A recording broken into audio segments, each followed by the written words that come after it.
আমি নিলয় যাচ্ছি আমার দাদুদের বাসায়। অনেক দিন আগে আমার বাবা মা দাদুদের বাসায় থাকতো, কিন্তু বাবা শহরে চাকরি পাওয়ায় শহরে চলে যায়। দেখতে দেখতে দাদুদের গ্রামে চলে আসি। এসে দেখি কোনো লোকজন নেই। চারিদিকে তাকিয়ে দেখলাম, আমি কিছু না ভেবেই হাঁটতে শুরু করলাম।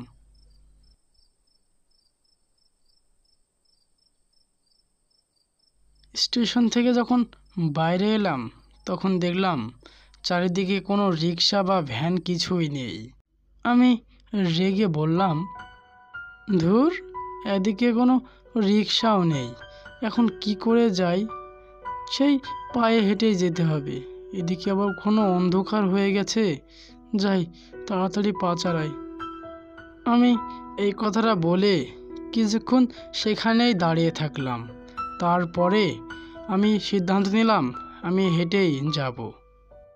যেই ভাবনা সেই কাজ। আমি রওনা হলাম আমার পায়ে হেঁটে আমার দাদুদের বাসার দিকে।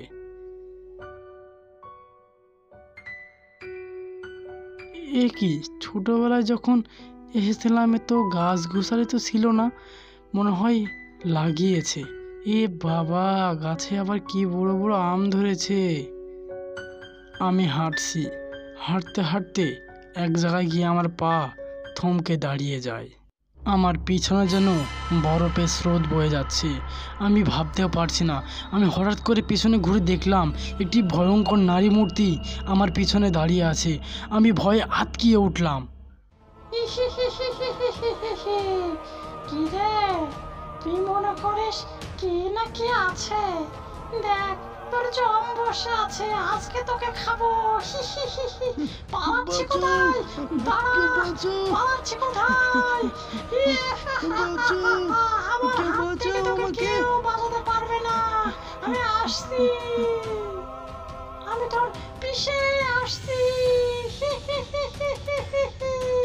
আমার হাত থেকে আজ পর্যন্ত কেউ বাঁচতে পারেনি।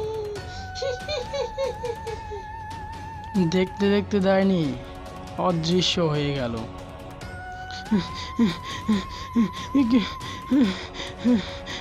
ডাইনি মনে হয় আমাকে ধরে ফেলবে। আমাকে আরো জোরে ধরতে হবে।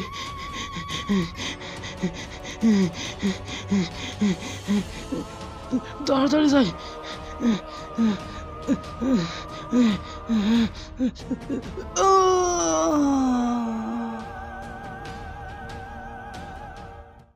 আমি দৌড়তে দৌড়তে আমি অজ্ঞান হয়ে গিয়েছিলাম। তারপর যখন আমার হুঁশ ফেরে আমি দেখি আমার দাদাও আমার সামনে দাঁড়িয়ে।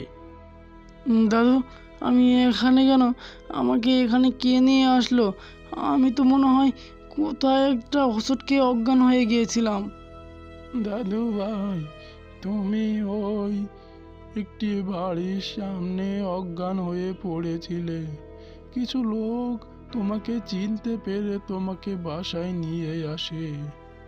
তো এই ছিল আমার ঘটনাটা যদি আপনাদের ভালো লাগে অবশ্যই আমার চ্যানেলটি সাবস্ক্রাইব করবেন আর আমাদের পাশে থাকবেন। ধন্যবাদ। বন্ধুরা, মালিক অসুস্থ, তাই ঠিক মতো ভিডিও দিতে পারছে না। আপনারা মালিকের জন্য দোয়া করবেন, যদি তিনি তাড়াতাড়ি সুস্থ হয়ে যেতে পারে।